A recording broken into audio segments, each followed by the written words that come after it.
Halo semuanya, kembali lagi kita bertemu dalam acara Fit Talk Show. Hari ini saya didampingi oleh salah satu dokter spesialis kedokteran olahraga di SMC. Hari ini saya didampingi oleh Dr. Daniel Watimuri, spesialis kedokteran olahraga. Halo dok, halo kabar? juga. Gimana dok, sehat? Sehat, always sehat. Gimana work from home? Nggak bisa. Nggak bisa work from Nggak home? bisa, karena pasien nggak tunjuk diri kan, harus disuntikin. Tetap olahraga dokter? Harus. Oke, sip. Jadi kita hari ini akan membicarakan mengenai strengthening exercise atau latihan penguatan. Nah, kalau teman-teman yang sudah menonton sesi kita yang sebelumnya, waktu itu saya dengan Dr. Rika Haryono, spesialis kedokteran olahraga, membicarakan mengenai aerobic exercise. Nah, hari ini kita akan membahas lebih dalam mengenai strengthening exercise atau latihan penguatan. Oke, Dr. Daniel, boleh bantu saya dok? Jadi definisi dari latihan penguatan sendiri itu apa ya dok? Penguatan, oke. Definisinya adalah kita olahraga seperti biasa, cuma kita menggunakan beban yang sudah terukur. Semakin tinggi, tapi intinya adalah bagaimana kita bisa membuat badan kita atau otot kita semakin berkembang dan semakin kuat. Itulah fungsi dari si penguatan itu. Fungsi dari latihan penguatan. Jadi identiknya latihan penguatan harus menggunakan beban ya dok? Harus menggunakan beban, beban apapun itu. Beban apapun. Yes. Apakah latihan penguatan identik dengan menggunakan beban seperti dumbbell atau barbell atau misalnya bar, atau bisa dengan latihan dengan berat badan sendiri dok? Oke, ada banyak hal latihan penguatan, ada macam-macam. Ada kita ngomong adanya free weight, ada yang pakai machine weight, ada yang calisthenic, macam-macam. Itu semua bergantung dari apa yang kita angkat. Kalau misalnya free weight, kita menggunakan seperti dumbbell, jadi seperti sesuatu yang bisa kita free.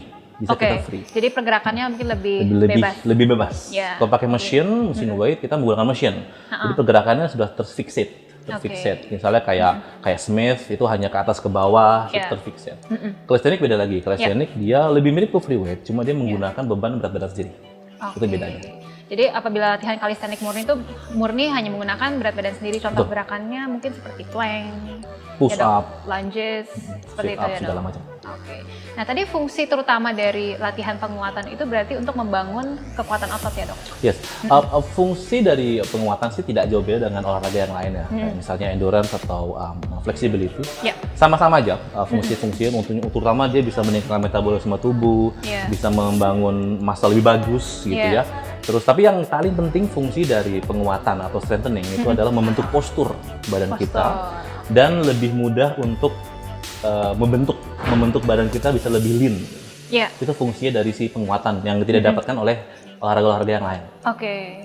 Nah, jadi bagi kita yang ingin memulai latihan penguatan ya dok, misalnya selama ini saya belum pernah olahraga, kita jadi selalu dari yang paling tidak ada pengalaman dulu ya dok ya, supaya mudah untuk memulainya. Bagi orang-orang yang misalnya saya sendiri belum pernah memulai latihan penguatan misalnya dok, selama ini saya latihan mungkin hanya nge-gym, treadmill.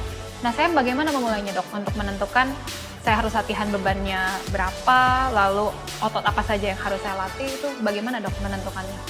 Alright, ini kasusnya cukup sulit ya. Contoh gini, kebanyakan wanita, misalnya pada wanita itu membuat sebuah strengthening exercising itu suatu hal yang tabu buat mereka. Mengapa mereka pengennya nggak pengen badan seperti Arnold Schwarzenegger, nggak pengen badan seperti bulky dan segala macam. Tapi intinya dari pertama kalau misalnya Anda memulai sebuah latihan penguatan, nah pertama niat dulu nih. Niat dulu, karena nama penguatan itu harus konsisten dan naik terus bebannya. Jadi memang harus dimulai dari iya dulu, ke iya dulu. Nah saat kita mulai iya, untuk masuk ke tahap berikutnya itu tidak dengan langsung calisthenic. Why? Kita bayangkan kita melakukan sebuah chest press itu yang menggunakan beban pakai bar begini, pakai dumbbell atau segala macam chest press. Ada ngelakuin sebuah chest press. Awal mula saya yakin sekali dengan beban yang 5 kilo, 10 kilo total, itu dia akan sangat terganggu atau enggak, dia sangat terpaksa sekali untuk mendorong dan sakitnya bukan main pakai otot-ototnya. Tetapi bayangkan saat Anda ngelakuin sebuah chest press yang hanya 10 kilo sudah sangat terpuruk gitu ya, sangat susah untuk diangkat. Terus Anda harus melakukan push up yang literally harus mengangkat berat badannya yang pasti nggak mungkin 10 kilo.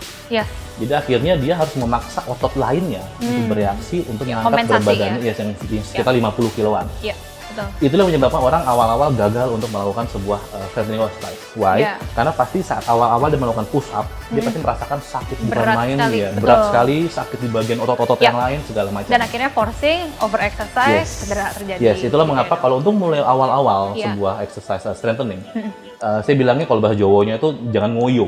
Dan Yeah. ngoyo itu artinya jangan melihat orang lain dia bisa melebihi Yes. dengan kemampuan dia. Yeah. Beban yang ringan sekali dengan dumbbell, 5 kilo, sedikit demi sedikit. Yang Yeah. penting rasanya di Yeah. mana. Kalau chest press rasanya di chest. Itu intinya. Yes. Udah berasa, oke, itu fine. Itu namanya strengthening exercise.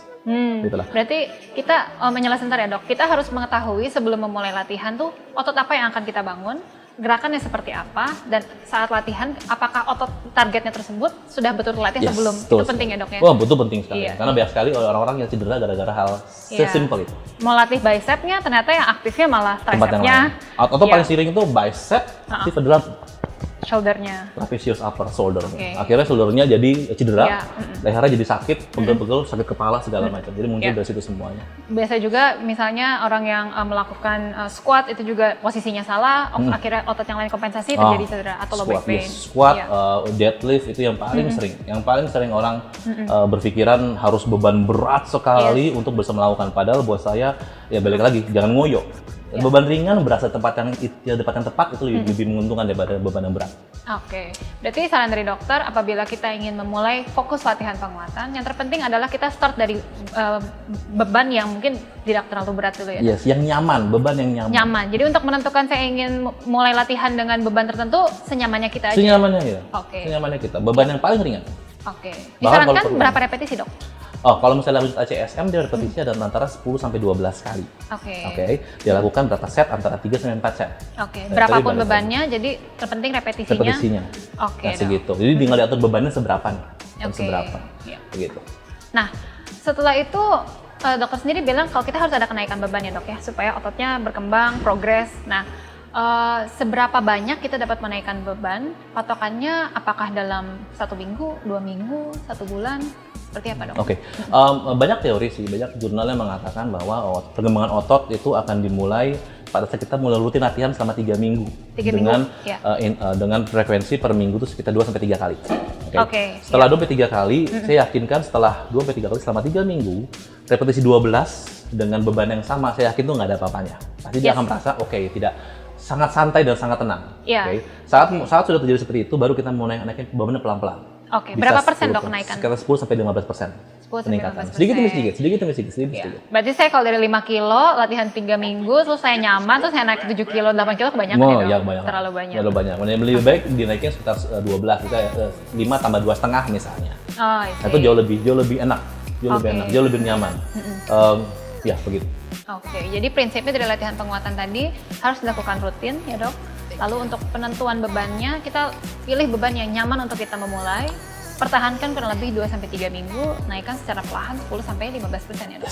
Oke. Dan disarankan untuk menggunakan bebannya free weight terlebih dahulu, baru setelah itu setelah terbiasa, ototnya sudah lebih kuat, baru melakukan calisthenics ya dok. Ya, calisthenics pun harus diukur. Misalnya kayak saya sendiri misalnya, saya harus bisa melakukan bench press itu minimal 50 kilo, 25. Iya. Gitu. Untuk Iya. mengangkat berat badan saya 80 kilo, 90 kilo berat badan saya. Oh iya, tergantung Itu berat pun- badan kita masing-masing Yes, juga ya gitu. dok. Jadi Betul. sebetulnya simpel sih, setting itu simpel. Itu sesuai dengan angka yang kita taruh. Ya. Contohnya kalau misalnya berat badan misalnya berat badan siapapun 50 kilo misalnya, ya dia harus pastikan bebannya bisa diangkat pas bench press ya minimal harus 50 kilo minimal. Iya. Kalau nggak begitu jangan berharap bisa calisthenics dengan nyaman. Betul, Gitu. pasti karena akan ada otot tersebut yang otot-otot lain yang kompensasi ya Yes, dok betul ya. sekali. Oke.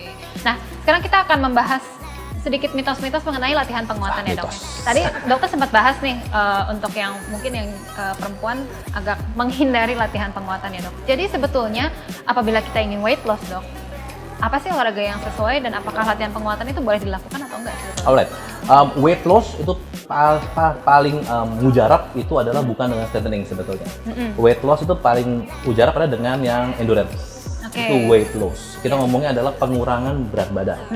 Tetapi jangan kira bahwa kita timbang setiap hari pengurangan 2 kilo itu hal yang bagus. Gitu. Iya. Target sebuah olahraga itu bukan turun berat badan. Target sebuah olahraga itu adalah pertama dia harus tahu komposisi otot Yes. dan lemaknya seperti apa. Betul. Gitu lah. Iya. Tapi kalau strengthening itu saya jamin dia tidak akan menurunkan berat badan. Tidak akan menurunkan. Cuma Iya. berat badan akan sama, tetapi di komposisinya beratnya atau masanya itu berbeda. Iya. Jadi awalnya mungkin 2 kilo sebuah lemak, Iya. jadi berubah menjadi 2 kilo sebuah otot. Iya. Gitu lah. Iya. Itulah masuk ke dalam diet yang benar seperti apa. Soalnya diet yang salah itu pasti akan mengurangi dua-duanya. Jadi kalau 10 kilo, wah happy banget gue 10 kilo 1 bulan berkurang gitu kan, jangan senang dulu. Tapi kita sadar ya 10 kilo turun tuh kita lemas. Lemak ya, Posturnya lemas. juga Yes. Berantakan misalnya, kita akan lihat dulu berubah. 10 kilo itu apa itu yang menurun Iya. tuh, lemak kah atau ototnya. Nah, Iya. gitu. Jadi emang kalau weight loss untuk di strengthening memang bukan sesuatu yang harus dianjurkan untuk weight loss di Oke. strengthening. Iya. Tapi kita anjurkan adalah weight loss komposisi presentasi antara lemak dan otot itu berubah atau enggak. Betul. Karena kebanyakan pasien saya itu dia nggak berubah berat badannya, hanya komposisi berbeda. Yes. Dan- Jadi secara kelihatan itu akan berubah. Yes, ya, jadi Terlihat memang- lebih langsing, clean. Betul sekali. Jadi memang kalau untuk kita ngomong bukan weight loss, ya, kita weight ngomong- management atau weight management, ya, atau memang dia terlihat kurus, Iya. kurus karena massa dari otot itu akan lebih kecil dibandingkan Iya. massa lemak betul. dengan berat yang sama. Dia akan lebih kecil. Jadi biasanya kita sebutnya kalau kita sendiri di Indonesia Sports Medicine Center lebih menyarankan pasien kita atau klien itu lebih ke body shaping ya dok ya. Body shaping itu Iya. bukan body slimming ya. Iya. Body shaping, membentuk badan lebih seksi. Buat laki-laki juga bisa seksi. Oh iya dong, udah pasti buat lebih seksi, lebih menarik perhatian. Iya, oke. Jadi buat teman-teman di rumah yang ingin, yang mungkin merasa berlebih berat badan, sangat disarankan untuk terlebih dahulu memeriksa secara keseluruhan berapa persentase lemak tubuhnya, berapa persentase massa ototnya, supaya dari situ bisa menentukan target yang sesuai untuk tipe latihannya seperti apa, dan juga bagaimana cara melakukannya, betul ya dok ya? Betul sekali, betul Iya. sekali. Jadi kita nggak serta-merta menyarankan untuk weight loss karena banyak sekali metode yang dilakukan juga salah ya dok ya. Betul banget, betul banget. Itulah mengapa mungkin ada sebelum kita masuk strengthening, itu namanya activating. Oh iya. Yes, jadi sebelum kita melakukan penguatan atau pembesaran muscle, kita mesti mengaktifasi muscle dulu. Betul. Dengan apa? Dengan cara bebannya yang lebih ringan dan Iya. kita merasakan otot mana yang teractivate. Itu dulu. Itu harus kita body awareness-nya itu harus dibangun terlebih dahulu ya dok ya. Jadi Ya, jangan betul, serta-merta juga latihan mengangkat beban, ada target tertentu tapi kita nggak sadar bahwa otot-otot tersebut sudah aktif atau belum Betul, betul. sebetulnya ya dok. Banyak kasus, contohnya kayak misalnya orang-orang kalau misalnya banyak yang ngelihat, kalau Anda pernah melihat orang di gym, dia mengangkat chest press sampai 100 kilo, Iya. literally 100 kilo. Wah, enak banget ya. Pas dia bangun, chestnya nggak kebentuk. Bahkan traps ini gede sekali, besar sekali Betul. trapsnya sini. Berarti pertanyaan, lu ngapain apa aja gitu loh? Betul. Kok bisa ngelakuin chest press tapi kok yang Iya. besar itu adalah sebuah Iya. trapezius Terus upper target gitu. latihannya apa sebetulnya? Jadi apa yang Iya. tadinya kalau berat sih itu dua hal Iya. yang salah. Itu Iya. artinya dia melewatkan fase yaitu activation. Iya. Jadi akhirnya dia langsung ke strengthening, dan lihat teman-temannya semua gede-gede semua dan dia mesti ngikutin seperti itu. Nah, itu hal yang Betul. salah. Iya. Nah, sarannya dokter, jadi apabila kita ingin melakukan latihan penguatan dengan teknik yang benar, kita harus melakukan apa ya dok? Yes, itu dia. Makanya saya bilang pertama, beban ringan. Mengapa beban ringan? Artinya beban ringan itu kita awareness badan kita. Kita bisa mengangkat bicep dengan 5 kilo atau enggak 2 kilo lebih ringan lagi. 2 kilo Iya. kita bukan mengkonsentrasi berapa berat yang kita angkat, Yes. tetapi kita konsentrasi otot mana yang kita bisa pegal. Betul. Itulah mengapa saya anjurkan awal-awal untuk strengthening itu adalah dengan beban yang ringan dulu. Iya. Kita awareness body dulu, kita awareness badan kita dulu. Baru nanti pelan-pelan kita naikin bebannya lebih berat, Iya. lebih berat. Ya, berarti lebih baik itu latihan sebenarnya dengan pengawasan ya dok? Oh iya, pasti. Ya, lebih baik apabila ada terapis yang menemani, mendampingi supaya selain latihan selain olahraga, kita juga dapat mengetahui atau mengerti tubuh kita sendiri ya dok. Itu Betul. akan jauh lebih baik. Betul banget, betul banget.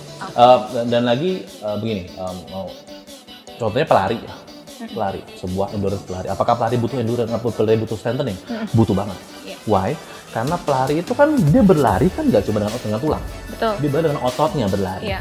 Jadi bayangkan dia berlari dengan postur yang salah Iya. karena otot-ototnya tidak teraktivasi dan tidak terkuat dengan baik. Dan lari sendiri kan sebetulnya juga high impact exercise. High ya, dok, impact ya? exercise. Iya. Jadi kecepatan lebih tinggi, jalan yang lebih landai ataupun yang lebih naik itu Betul. butuh otot yang jauh lebih bagus jauh dan lebih kuat efisien. untuk mendorong. Betul banget. Itulah mengapa setiap atlet maraton atau atlet jarak jauh, dia pasti ada sesi latihan penguatan dan Iya. activating. Why? Karena itu dibutuhkan. Dibutuhkan. Jadi tidak serta-merta orang yang suka lari doang atau suka Iya. sepeda doang, dia hanya sepeda dan lari terus. Iya, betul. Ya kan kalau begitu doang, ototnya tidak akan terbentuk dengan baik, Iya, betul. posturnya akan lebih jelek dan cedera akan lebih berisiko. Oke. Nah, saran dari dokter berarti untuk kita kombinasi latihan apa sih yang disarankan dok? Jadi misalnya saya harus berapa kali latihan penguatan dalam seminggu? Saya bagaimana menggabungkannya dengan latihan aerobik saya atau latihan kardio saya atau endurance saya, itu bagaimana persentasenya dok? Oh, oke. Kalau menurut ACSM sih, kalau untuk endurance itu minimal kan 150 menit per minggu untuk endurance. Dan bebannya itu biasanya di antara 2 sampai 3 kali per minggu bebannya. Jadi bisa diselang-selingnya. Oh, oke. Terus kalau mau diberbaring 10 hari, penelitian mengatakan bahwa untuk endurance training itu diharapkan untuk dilakukan pagi hari. Oke, Pagi sedangkan hari. weight-nya bisa dilakukan. Sedangkan weight pada malam hari. Malam hari, Why? iya. Karena itu berhubungan sama siklus circadian, yaitu siklus tidurnya.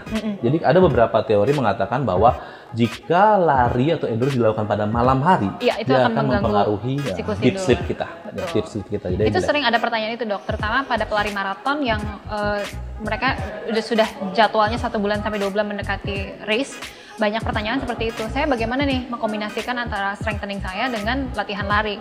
Karena menu lari saya udah mulai panjang nih, dan saya kalau harus kombinasi dengan beban itu cukup melelahkan. Jadi disarankan malam hari ya dok? Ya? Malam hari Itu cukup ideal untuk ya? beban. Dan bebannya pun ya bukan, ini orang maraton dengan orang body binaraga, bodybuilding, itu bebannya berbeda. Betul. Berbeda. Orang binaraga dia tuh difokuskan bagaimana peningkatan muscle ototnya. Apakah orang binaraga lari? Pasti berlari juga. Untuk apa? Untuk memacu kardionya, dinaikin kardionya. Tapi apakah dia ngelakuin lari? Lari juga. Tapi kalau maraton, apakah dia ngelakuin beban? Ngelakuin juga gitu ya. Betul. Karena emang itu berhubungan sama posturnya. Gitu. Ya. Oke. Nah jadi kesimpulannya sebetulnya latihan penguatan itu berisiko untuk cedera nggak sih dok? Penguatan. Kalau misalnya dilakukan dengan benar, Ya. balik lagi tidak ngoyo. Jadi tidak mungkin kita bisa badannya bagus besar gitu kan dalam waktu 1 bulan 2 bulan itu tidak mustahil. Iya. Mustahil. Jadi pelan sedikit demi sedikit akhirnya besar. Gitu ya. Tapi kalau misalnya kita ngoyo nih, misalnya, wah hari ini gue harus ngelakuin 100 kilo, bang, besok 100 kilo lagi tanpa istirahat, tanpa recovery. Mungkin seminggu bisa survive, minggu kedua. Dari minggu kedua akan berat, akan menjadi pasien kita deh. Gitu kan. jadi jangan ngoyo yang penting. Yang penting sedikit demi sedikit. Kalau sakit banget ototnya, domsnya parah nih, kita ngomong domsnya. Kalau domsnya parah sekali, 2-3 hari nggak hilang, oke stop dulu. Oke. Sampai pulih lagi, baru balik lagi ke strengthening. Yang penting adalah jangan dipaksain. Rasakan. Tubuh Anda. Apa yang Anda lakukan ya itu buat tubuh Anda. Tubuh Anda mengatakan sesuatu, dengarkan tubuh Anda. Ya, dan kita juga melakukan olahraga untuk sehat ya, bukan untuk sehat. cedera. Betul, bukan untuk cedera. Dan beda lagi kalau atlet ya. Kalau atlet dia olahraga untuk menang, betul, untuk sebuah kompetisi. Profesi dia. Gitu. Sedangkan kalau kami yang bukan seorang atlet gitu ya, kita hanya untuk sehat, titik. Jadi usahakan ya untuk sehat aja cukup. Betul. Dengan rekomendasi yang tadi saya bilangin. Oke. Jadi sarannya bagus sekali ya. Ini cukup membuka ini sih mindset ya. Jadi selama ini mungkin yang takut berolahraga strengthening, jadi lebih tahu nih memulainya bagaimana, dan yang sudah terbiasa melakukan mungkin bisa dikoreksi lagi juga. Oh selama ini mungkin saya melakukannya ada yang masih kurang tepat. Nah dok, satu lagi nih dok, kalau bodybuilding kan identik sekali dengan protein shake nih ya dok, atau konsumsi protein tingkat tinggi atau misalnya dengan dosis tinggi. Nah bagaimana sih dok sebetulnya saran dari seorang dokter spesialis kedokteran olahraga menanggapi suplementasi protein? Apakah aman, disarankan, atau cukup hanya dengan intake protein dari makanan sehari-hari? Oke. Nih, saya balik dulu, saya mundur dulu. Kalau disuruh pilih nih di antara karbo, protein, lemak, segala macam itu, di antara 3 itu mana sih yang paling membentuk lemak? Mana sih yang paling membentuk badannya kita gemuk gitu ya? Orang bilang, oh ya itu karbohidrat itu yang paling berbahaya, nasi itu paling berbahaya. Jangan makan nasi. Jangan makan nasi, karbo itu sangat harus berbahaya. Protein. Gitu. Segala harus protein terus. Dan sayur. Gitu. Yes. Kalau saya tanyakan ke seminar, di antara kalian siapa di antara 3 ini yang paling bikin kita gendut? Gitu kan. Orang bilang, oh karbo. Saya bilang apa? Nggak ada. Semua 3 itu berlebih itu akan gemuk. Betul. Akan gemuk. Akhirnya di metabolisme tuh jadi lemak juga. Yes, karena apa? Karena kita gemuk itu kan sebuah gudang. Gudang apa yang sisa yang belum dipakai, tidak terbakar, akhirnya terbakar, akhirnya dia nyambung ke sini. Mengapa karbo yang paling banyak? Mengapa? Karena kita makan karbo setiap hari gitu kan. Tapi apakah karbo yang dihilangkan itu akan menjadi kurus? Enggak juga. Jadi banyak hal kayak gitu. Nah, kalau kita lihat dari situ, berarti intinya adalah apa yang kita bakar dan apa yang kita makan itu harus seimbang. Harus seimbang. Contohnya kalau misalnya kita ngelakuin latihan beban nih, beban blak. Untuk awal-awal yang protein nggak tinggi banget gitu kan, untuk naikin beban sekitar 50 sampai 60 kilo, buat saya sih tidak perlu protein shake. Iya. Karena sudah cukup dengan protein yang kita makan. Betul, kecuali kalau makannya memang sehari-harinya tidak cukup. Ya, Pola makannya memang kurang bagus. Yes, itu balik lagi ke diet kan. Iya. Intinya adalah makan aja apa yang Anda makan. Apa Iya. yang Anda makan, yang penting sama 4 ke 5 sempurna, 3 kali sehari, Betul. seimbang. Iya. Tapi nanti pada saat peaknya, peaknya adalah pada saat Anda ngelakuin beban, kok DOMS-nya tuh kok tidak cepat selesai. Begitu selesai terus kok pegel-pegel terus segala macam pegel-pegel habis ngelakuin beban. Nah itu baru mungkin pertimbangan untuk protein. Oke. Artinya protein intake-nya masih kurang. Oke. Tapi kalau misalnya memang masih oke saja, terus nggak pengen badan besar sekali, itu protein tambahan nggak usah. Why? Ada beberapa kasus dia gemuk karena protein. Iya. Jadi dia baru awal-awal mulai membangun badannya, dia udah minum protein tinggi setiap harinya. Betul. Ujungnya apa? Jadinya Gendut. over akhirnya. Gendut. Betul. Sama kayak orang-orang pada umumnya. Dia makan kebanyakan gendut. Jadi itu harus diimbangin, jadi balik lagi jangan ngoyo. Jangan ngoyo. Tidak ada satu orang pun yang 1 tahun tuh jadi badannya bagus tuh nggak mungkin. Butuh bertahun-tahun, butuh lama sekali baru badannya bagus. Betul. Dan Begitu. jangan lupa juga kadang-kadang kita tidak memperhatikan intake sehari-hari makanan kita ya dok ya, tapi kita langsung lebih cepat beralih ke suplementasi karena mungkin lebih mudah. Lebih mudah. Iya. Jadi saya makan tetap sembarangan, tapi saya minum protein shake dengan harapan itu bisa mengkompensasi nutrisi yang kurang. Betul. Jadi sebetulnya lebih mudah sekali untuk kita lebih aware dengan apa yang kita makan, kita rubah dari sana. Baru selama itu kita melakukan penaikan beban terus-menerus. Apabila kurang baru disarankan kita penambahan. Penambahan lagi ya benar. Jadi ya balik lagi jangan terburu-buru lah kalau beban itu. Nah, semakin bebannya semakin risiko. Penambahannya kira-kira apa yang disarankan dok? Bentuk protein tambahannya seperti apa? Banyak itu sih banyak. Semua dokter sih menyarankan protein yang alami ya, natural. Ayam, daging segala macam daging-dagingan gitu kan. Tapi kalau beberapa sampai saya gitu sampai titik tertentu, memang saya tidak mungkin bisa mengkonsumsi dua dada ayam sekaligus gitu loh. Betul. Akhirnya kita menggunakan lah segala macam suplemen, contohnya kayak whey protein atau apa-apa. Nah, mungkin itu bisa dijadikan sebagai ini masukan juga. Referensi ya. Dan itu harus sebaiknya memang dikonsumsi juga dengan arahan dari dokter ya. Dengan arahan. Karena kalau kita sembarang balik lagi, bukan malah dapatnya adalah kurus dan slim atau nggak dapatnya lean, ini malah jadi gendut. Iya. Karena protein kebanyakan. Jadi salah kaprah. Jadi salah kaprah aja. Jadi memang olahraga itu memang sesuatu yang umum begitu. Iya. Cuma terlihat kalau mudah ya. Terlihat mudah, Betul. simple, dilakukan di mana aja gitu. Cuma kalau salah teknik, malah kita nggak dapat. Ujungnya apa? Kecewa. Betul. Dan banyak orang kecewa bukan karena salah olahraganya. Betul. Banyak orang kecewa. Jadi akhirnya dia, gue percuma olahraga, mati-mati aja udah nggak ada. Paranoid ya. Paranoid akhirnya dia nggak suka olahraga gara-gara bukan salah olahraga, salah dia sendiri. Betul. Padahal. Kita ingin bodybuilding tapi ternyata malah jadi bulky, jadi gemuk. Iya, mau jadi gemuk segala macam. Ingin weight loss malah ternyata jadi berotot, tambah besar. Tuh. Jadi Dan salah. cewek itu tuh mau sebagaimanapun di latihan beban tuh nggak akan pernah berotot kayak Arnold Schwarzenegger, tuh nggak pernah. Why? Karena hormonnya berbeda. Betul. Gitu kan? Iya. Kalau cewek kalau misalnya kita lihat di binaraga, wah begini-begini, cewek-cewek yang gede-gede banget, emang itu alami, itu nggak alami. Dia pasti akan suntikan hormon cowoknya, itu steroid. Tambahan ya dok. Tambahan. Jadi cewek itu tidak akan pernah besar, bulking. Nggak pernah, cuma dia akan lebih lean dan lebih seksi. Jadi sebetulnya nggak perlu takut ya untuk yang perempuan ingin latihan beban nggak perlu takut, tapi tekniknya harus tahu dan juga target latihannya apa. Dan perempuan, saya rasa perempuan itu yang paling penting untuk latihan beban dibanding laki-laki. Why? Karena perempuan itu ada fase-fase yang nggak ada laki-laki punya. Contohnya perempuan itu lebih cepat menopause. Iya. Lebih ada menopause, ada osteoporosis dia pastinya. Iya. Dan salah satu fungsi dari strengthening adalah dia mencegah osteoporosis, gitu kan, udah jelas. Terus yang kedua, perempuan tuh punya payudara dan dia ada fase hamil. Betul. Jadi artinya dia harus mempunyai tulang punggung dan mempunyai otot punggung yang jauh lebih bagus daripada laki-laki. Betul, karena sebagian besar kalsium pun nanti akan diambil oleh bayi pada saat hamil ya. Betul banget. Terus nanti pada saat tuanya, perempuan itu jauh lebih cenderung untuk patah ya, osteoporosis itu patah di bagian tulang tertentu karena ketidakseimbangan. Betul. Jadi akhirnya apa boleh buat, dia harus seimbang dengan menyeimbang ototnya, postural kembali baliknya.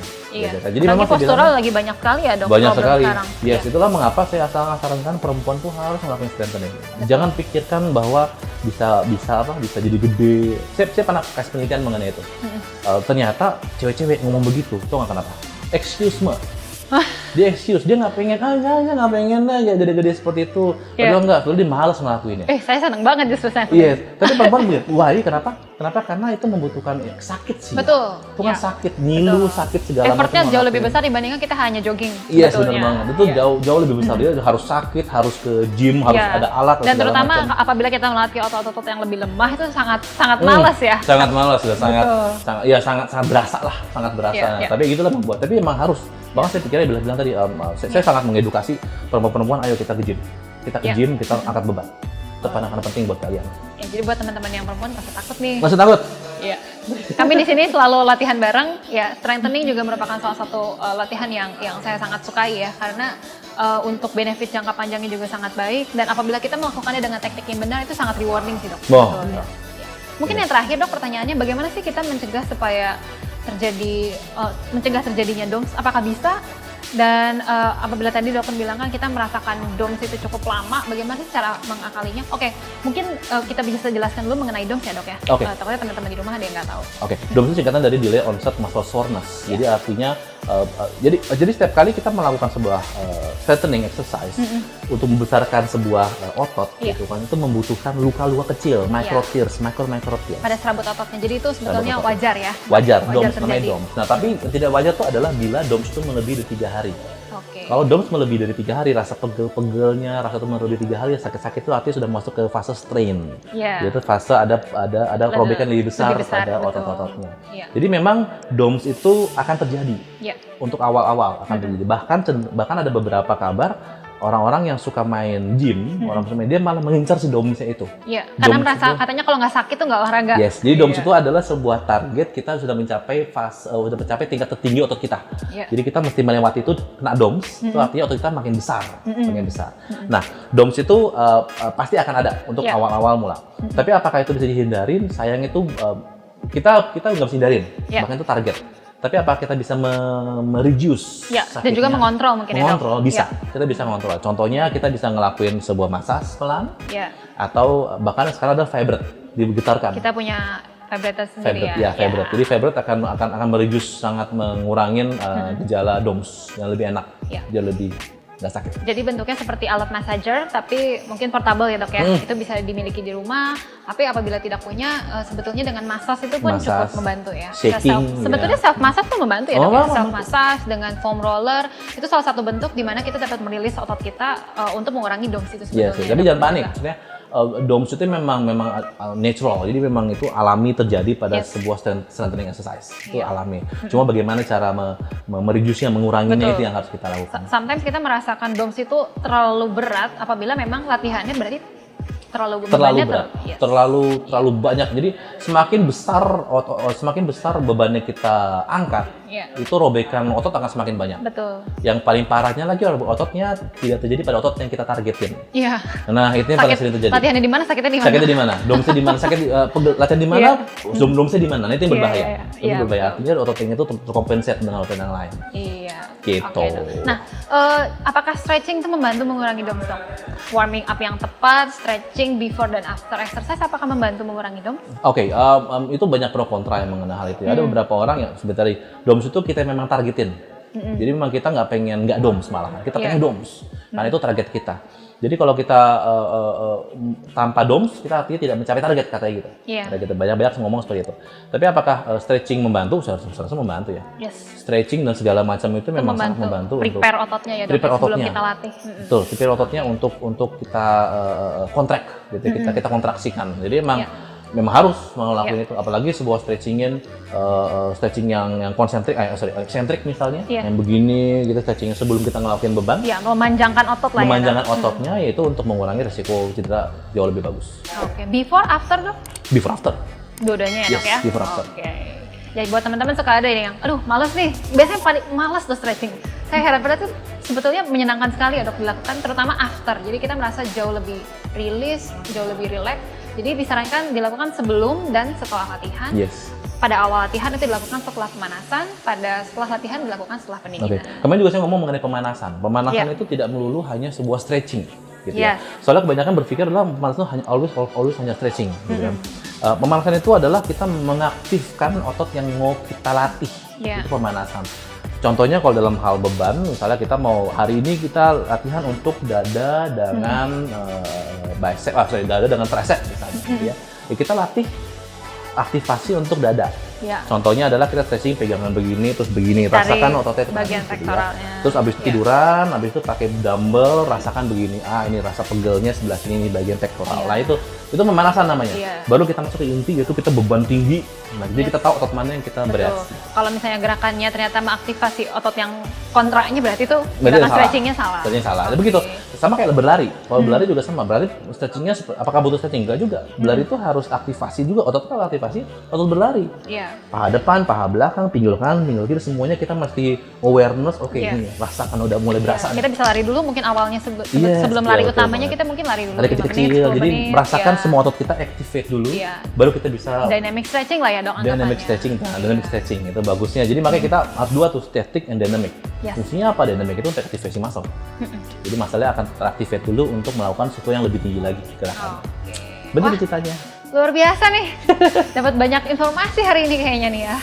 Oke, jadi terima kasih banyak Dr. Daniel. Sama-sama. Saya rasa ini waktunya nggak cukup nih. Saya masih banyak banget yang pengen diskusiin. Nah, tapi next time kita akan ketemu lagi dengan Dr. Daniel, mungkin membahas topik yang berbeda. Untuk teman-teman yang di rumah masih ada pertanyaan yang ganjel, boleh di comment section nanti tuliskan pertanyaannya apa, nanti dari teman-teman di SMC akan bantu jawab. Nah, setelah Dr. Daniel, nanti sesi ini akan dilanjutkan juga dengan fisioterapis dari SMC. Tujuannya adalah nanti kita akan memperagakan beberapa gerakan penguatan yang bisa dilakukan di rumah, baik dengan alat maupun tanpa alat. Jadi supaya teman-teman di rumah bisa latihan. Oke, sekian dari kami hari ini. Salam olahraga ya dok? Salam olahraga. Salam olahraga. Salam olahraga. Oke, stay healthy and stay safe. Bye-bye.